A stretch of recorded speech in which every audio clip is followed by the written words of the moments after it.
Shanas, bangun! Terdengar suara bariton di pagi hari menyebut namaku. Seketika aku terperanjat dan langsung membuka mata. Kulihat Mas Benny tengah berdiri di hadapanku. Menatapku sekilas kemudian mencelos pergi. Kamu udah pulang, Mas? Tanyaku seraya masih mengumpulkan nyawaku, namun Mas Benny tak menyahut. Lalu aku menggeliat sebentar, kemudian bangkit. Ternyata aku ketiduran saat menunggu kepulangannya. Kuseka keringat yang membasahi wajah.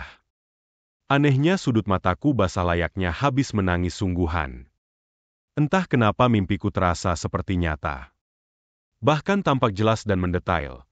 Apakah mimpi ini hanya sebatas penghias tidurku atau justru sebuah tanda bahwa akan terjadi sesuatu yang tak kuinginkan? Tidak. Tidak. Secepatnya kusugesti diri bahwa semuanya akan baik-baik saja. Bagaimanapun juga aku tak boleh berpikiran yang tidak-tidak. Mungkin gara-gara ketiduran jadi lupa membaca doa sebelum tidur. Segera kulangkahkan kaki ke dapur untuk menghangatkan menu masakan makan malam. Sambil menunggu Mas Benny yang sedang mandi. Selesai menghangatkan langsung kuhidangkan di atas meja makan. Setelah itu aku memanggil suamiku yang sedang berada di kamar untuk mengajaknya makan malam. Kudorong pintu perlahan. Menampakkan tubuh segar Mas Benny yang berbalut handuk. Dia berdiri sembari menatap fokus ponselnya. Mas, makan malamnya udah siap. Sapaku hangat. Namun dia sama sekali tidak menggubrisku. Dari pantulan kaca rias, tampak Mas Benny menyunggingkan senyum. Masih menatap layar ponselnya. Aku berjalan menghampiri. Kusentuh lengannya pelan. Dia tersentak dan menoleh. Senyumnya yang mengembang mendadak pudar. Mas, makanannya udah aku angetin. Ujarku mengingatkan. Iya, iya. Aku sudah dengar. Jawabnya dengan nada sedikit meninggi. Tentu saja aku kaget. Namun sebisa mungkin bersikap biasa saja. Mungkin saja Mas Benny sedang lelah karena seharian bekerja. Atau mau makanannya dibawa ke sini? Tanyaku menawari. Dasar bawel. Aku sudah makan di luar tadi. Bentaknya. Dilemparnya ponsel di atas tempat tidur dengan raut marah. Dia meraih pakaian ganti yang sudah kusiapkan lalu keluar kamar. Aku tidak tahu kenapa dia semarah itu padaku. Padahal niatku baik. Sebagai seorang istri, tentu aku melayani suamiku sebaik mungkin. Entah mengapa niat baikku justru membuatnya marah. Sedikit banyak kusadari sikapnya yang mulai berubah. Beberapa hari ini khususnya. Dia jadi sering pulang larut malam, makan malam di luar dan lebih banyak menghabiskan waktu di ruang kerjanya. Bahkan terkadang sampai ketiduran di sana. Seperti sekarang ini. Selepas berganti pakaian, dia kembali ke kamar untuk mengambil ponselnya lalu pergi ke ruang kerjanya. Tanpa berbicara apapun padaku, akhirnya kuputuskan untuk tidur saja. Kubiarkan hidangan makan malam yang tersaji di atas meja makan tanpa membereskannya lebih dulu. Aku pun tak ada selera untuk makan sendirian. Tengah malam aku terbangun. Aku memutuskan untuk keluar kamar sebentar untuk melihat apakah Mas Benny masih ada di ruang kerjanya. Ternyata dia masih ada di sana, dan terjaga. Duduk bersandar dengan pandangan dan jemari yang fokus pada laptopnya. Haruskah bekerja sampai tengah malam begini? Aku jadi mengkhawatirkan kesehatannya sekarang. Namun apa boleh buat? Dia pasti masih marah padaku. Apalagi jika aku sampai lancang mengganggunya saat bekerja. Akhirnya aku memutuskan untuk kembali ke kamar dan melanjutkan tidur. Pagi harinya, selepas Mas Benny berangkat, Alea, adikku, datang dengan menenteng kantong kresek. Kelihatan isinya sayuran, buah-buahan dan entah apa yang lainnya. Mbak, masakan aku capcay dong.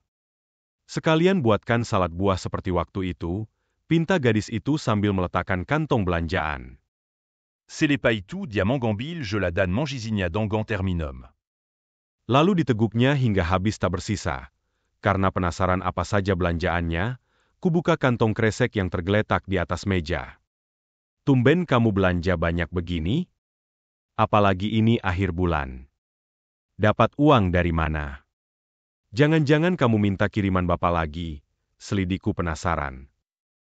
Jangan bicara sembarangan, sahutnya sesaat setelah menyesakkan pantat di kursi. Terus dari mana? Lalu ini kenapa beli alpukat banyak sekali? Kamu kan dari dulu tidak suka alpukat. Tanyaku kemudian. Sudah. Tidak penting aku dapat uang dari mana.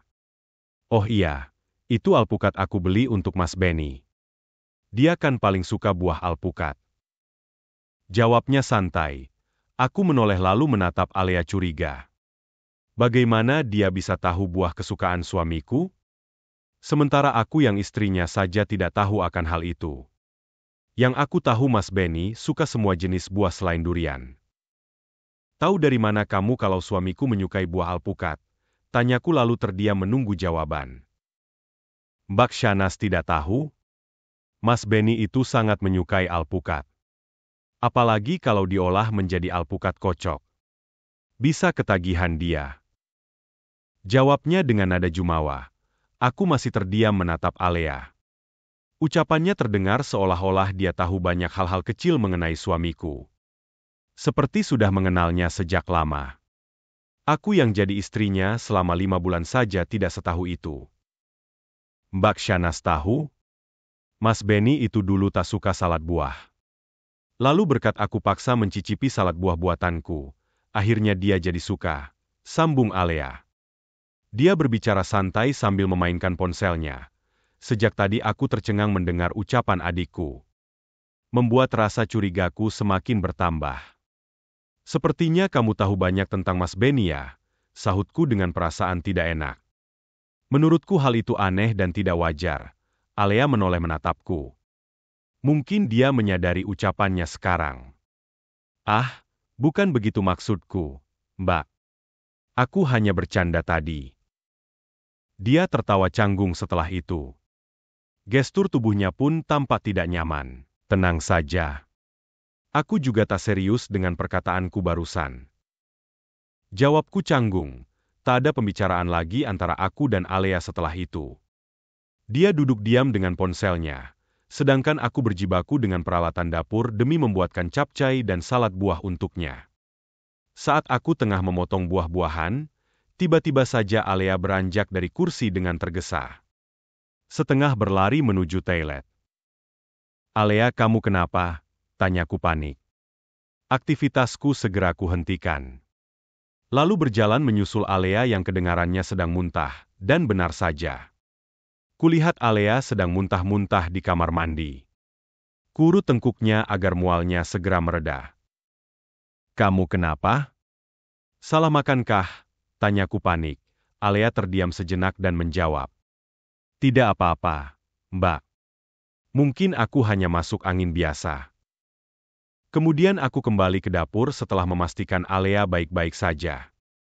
Kini dia tengah beristirahat di sofa depan TV. Menunggu menu pesanannya siap. Aku pun melanjutkan kegiatanku di dapur. Setelah semua pesanannya siap, aku sengaja langsung memasukkannya ke dalam wadah bening. Agar dia bisa segera pulang dan membawanya. Alea pun tak ingin berlama-lama. Ia segera pulang setelah pesanannya berada di tangannya. Keesokan harinya, sebuah stop map jatuh dari atas meja saat aku sedang beberes di ruang kerja Mas Benny. Aku segera berjongkok untuk mengambilnya. Tidak ada yang menarik. Benda itu terlihat seperti stop map pada umumnya. Perlahan aku mengambilnya. Entah mengapa hati ini tergerak untuk melihat isinya. Kemudian kubuka stop map itu sambil beranjak berdiri. Sebuah lembaran berwarna kuning terjatuh secara tiba-tiba persis di depan kakiku. Aku terkesiap saat melihat tulisan tinta hitam di atasnya. Acta sere. 2 kata yang kueja dalam hati. Frasa itu tertulis dengan huruf besar dan tebal. Di bawahnya terdapat garis lurus berwarna senada. Aku kembali berjongkok untuk mengambilnya. Larik demi larik kubaca tanpa suara. Hatiku berdenyut nyeri saat namaku dan nama ayahku tercantum di sana. Wajah dan mata ini mulai memanas. Rasa nyeri mulai menjalar di sekujur tubuh. Tanpa kusadari tanganku gemetar seraya membaca kertas tersebut lebih lanjut. Apa salahku? Kenapa kamu tega menceraikanku, Mas? Tanyaku dalam hati. Sungguh diri ini tidak terima dengan keputusan yang telah Mas Yoga buat. Bagaimana bisa dia mengajukan permohonan cerai di pengadilan agama tanpa sepengetahuanku? Bahkan akta cerainya pun sudah keluar. Sepasang mata ini mulai berkaca. Pandanganku buram dan bersilauan bak mutiara. Tanpa kusadari buliran bening luruh dari pulupuk mata ini. Berjatuhan mengenai lembaran akta cerai yang kupegang. Membuatnya basah, tiada angin, tiada badai. Tiba-tiba Mas Benny menceraikan aku. Tanpa tahu apa kekurangan dan kesalahan yang telah kuperbuat. Tubuhku terduduk di lantai. Aku menangis sejadi-jadinya. Siapa yang akan terima diperlakukan seperti ini? Kehidupan rumah tanggaku biasa-biasa saja. Nyaris tenang tanpa ada masalah apapun. Assalamualaikum. Kudengar suara salam dari arah depan rumah. Gegas kupungut lembar akta cerai itu dan memasukkan kembali ke dalam stop map. Kusap air mata yang membasahi pipi ini tanpa sisa. Aku segera bangkit dan berjalan keluar. Menui ses orang yang mangukap salamitu. Assalamu alaikum, Mbak. Orang itu memberi salam lagi. Aku sangat mengenal suara tersebut. Siapa lagi kalau bukan suara Alea, adikku satu-satunya. Kubuka pintu utama. Menampakkan seorang perempuan yang mirip denganku, begitu kata orang-orang. Kemiripan terlihat bukan dari segi wajah saja, tapi juga postur tubuh. Kita sama-sama ramping dengan tinggi rata-rata perempuan Indonesia. Dia menoleh ke arahku sambil tersenyum. Mbak Sianaz kenapa? Matamu sembab, tanyanya bingung. Aku pikir tangisku barusan tidak menimbulkan efek apapun. Ternyata meninggalkan sembab. Kukucek kedua mataku dengan cepat. Tidak ada apa-apa. Aku hanya kelilipan saat membersihkan ruang kerja Mas Benny. Elakku berbohong, Alea menatapku. Seakan tidak mempercayai kata-kataku. Ayo, masuk. Aku berbalik badan setelah mengajaknya masuk. Bukan apa-apa, aku hanya ingin menghindari tatapan itu. Semakin aku diam, semakin dia tahu aku sedang berbohong. Sudah masak belum, Mbak? Aku lapar sekali. Aku berniat makan di rumahmu. Boleh kan? Rengeknya sambil memegangi perutnya. Aku sudah terbiasa dengan kedatangannya ke rumah ini. Hampir setiap akhir pekan dia ke sini. Sabtu dan Minggu adalah hari rutinnya mendatangi rumahku. Sekadar minta makan atau main saja. Suntuk katanya berada di kos-kosan. Aku langsung berjalan menuju meja makan. Sementara Alea membuntutiku di belakang. Makan apa saja yang ada. Aku hanya masak seadanya. Mas Benny tidak sarapan tadi pagi. Katanya mau ada acara makan-makan dengan anggota klub tenisnya. Jelasku datar. Iya, Mbak. Jawabnya sembari membuka tudung saji. Dia melihat beberapa saat, kemudian menutupnya lagi. Sepertinya aku tidak jadi makan. Kenapa? Tidak suka dengan makanannya. Tanyaku singkat. Alea menggeleng dengan cepat dan menjawab, bukan begitu, Mbak. Aku hanya tidak ingin sarapan dengan menu berat hari ini. Sedang diet? Mau kuambilkan salad buah? Sepertinya masih ada sisa kemarin di kulkas. Tawarku sambil berjalan ke arah kulkas. Iya, boleh, jawabnya pendek. Aku bergegas mengambilkan salad buah untuk adikku yang tersimpan di dalam kulkas. Tidak butuh waktu lama, semangkuk salad itu sudah berada di tanganku. Aku segera kembali ke meja makan dan memberikannya pada Alea. Alea sedang duduk menunggu. Memandangi sebuah lembaran di atas meja. Kulihat senyum tipis mengembang di kedua sudut bibirnya. Kenapa kamu senyum-senyum sendiri? Tanyaku tiba-tiba. Pertanyaanku membuat Alea tersentak. Dia terkesiap menatapku. Dengan cepat ia menutup stop map dan menggesernya menjauh darinya. Mana saladnya, Mbak? Dia berusaha mengalihkan pembicaraan. Lalu langsung menyerobot salad buah dari tanganku. Kulihat gelagat aneh pada diri Alea. Kulirik stop map berisi akta cerai di atas meja. Berada tidak jauh dari tempat Alea. Aku bahkan tidak menyadari kapan meletakkannya di sini. Tangan ini meraih dengan cekatan, kemudian mendekapnya. Aku mulai gugup. Barusan kulihat Alea membuka stop map ini. Kamu membukanya? Tanyaku menyelidik. Membuka apa? Tidak. Untuk apa aku membukanya? Aku sama sekali tidak tertarik pada stop map itu, elaknya dengan raut yang tampak sedikit aneh. Bola matanya membesar dari ukuran biasanya. Aku bisa melihatnya karena jarak kita terbilang dekat. Kamu tidak sedang berbohong kan?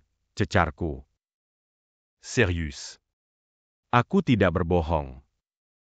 Jawabnya sedikit gugup, entahlah. Aku tidak bisa percaya dengan kata-katanya. Aku menangkap kebohongan di matanya dengan jelas. Mata ini juga jelas melihatnya tersenyum saat memandangi akta cerai milik Mas Benny. Sebenarnya apa yang ada dalam pikirannya? Kenapa dia tersenyum melihat akta cerai tersebut? Jangan katakan apapun pada ayah dan ibu jika kamu sudah melihat dan membacanya. Ancamku seraya mengambil stop map tersebut. Meninggalkan Alea yang seketika tersedak mendengar peringatanku. Setelah menyelesaikan sarapannya, Alea segera pamit pulang. Sepertinya niatnya memang hanya sekedar menumpang makan.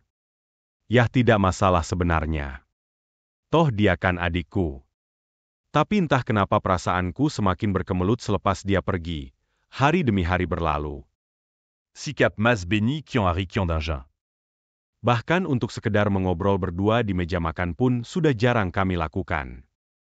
Hingga suatu malam aku yang mulai geram, mencoba membuka obrolan selepas makan malam. Kamu mau menceraikan aku, Mas? Tanyaku lirih. Mas Benny tak menjawab. Dia hanya sibuk dengan ponselnya. Mas, tolong dengarkan aku. Ujarku sedikit meninggikan suara. Apa sih kamu ini? Malam-malam berisik sekali. Jawabnya kesal. Mau sampai kapan kamu bersikap seperti ini? Aku sudah tahu kamu akan segera melepaskanku. Tapi apa alasannya? Apa salahku sampai kamu tega menceraikanku? Aku mulai kehilangan kendali. Jadi kamu sudah tahu ya? Gumamnya seraya meletakkan ponselnya di atas meja. Ya sudah. Berhubung kamu sudah tahu. Aku jadi tidak usah sembunyi-sembunyi lagi. YK. Aku akan segera menceraikanmu. Karena aku berniat menikahi Alea bulan depan. Sambungnya dengan percaya diri. Bak petir di siang bolong. Perkataannya barusan benar-benar seperti cambuk api yang memecut hatiku. Apa aku tidak salah dengan menikah dengan Alea? Alea Adiku. Sungguh di luar akal sehatku. Dengan perasaan yang masih campur aduk, aku mencoba mengendalikan diriku dan bertanya dengan tenang. Sudah berapa lama kalian memiliki hubungan spesial? Tanyaku datar, bukan urusanmu. Intinya kamu harus segera menandatangani berkas yang harus kita serahkan ke pengadilan nanti. Aku tidak bisa mengundur waktu lebih lama lagi. Jawabnya tegas. Lalu beranjak ke ruang kerjanya. Meninggalkanku di ruang makan seorang diri, tubuhku seketika lemas. Air mataku sudah tak bisa lagi berkompromi. Aku mengangis dalam diam. Masih berusaha menahan perih yang menyiksa batinku. Jadi selama ini, Alea selalu berkunjung ke rumah setiap akhir pekan karena ada maksud tertentu. Bodohnya aku tak menyadari hal itu sama sekali. Aku hanya berpikir dia benar-benar kesepian di kos dan butuh teman untuk mengobrol. Siapa sangka ternyata dia sedang mengincar suami kakak kandungnya sendiri. Tanpa bisa berbuat apa-apa akhirnya aku memutuskan untuk merelakan Mas Benny. Aku berpikir jika terus kutahan, tetap saja percuma. Karena sungguh hal yang sia-sia jika aku bersikeras menahan orang yang memang berniat untuk pergi. Jadi lebih baik aku melepaskan lelaki itu, dan benar saja. 1 bulan setelah kami resmi bercerai, Mas Benny dan Alea menikah. Aku dan ayahku tak bisa menghalangi mereka. Kami hanya bisa menahan malu dan rasa sakit akibat perbuatan mereka berdua. Ternyata selama ini Mas Benny dan Alea memang ada main di belakangku. Bahkan mereka terburu-buru menikah karena ternyata Alea sudah mengandung anak dari Mas Benny. Ayah hanya bisa memintaku agar tetap kuat dan percaya bahwa semua ini adalah ujian dari Tuhan. Ia juga memintaku agar terus berdoa didekatkan dengan jodoh yang lebih baik. Dari kisah ini kita bisa belajar bahwa hidup terkadang memang seperti roller coaster. Berliku, penuh dengan tikungan tajam, dan mengerikan. Namun di samping itu, roller coaster tetap harus bergerak maju.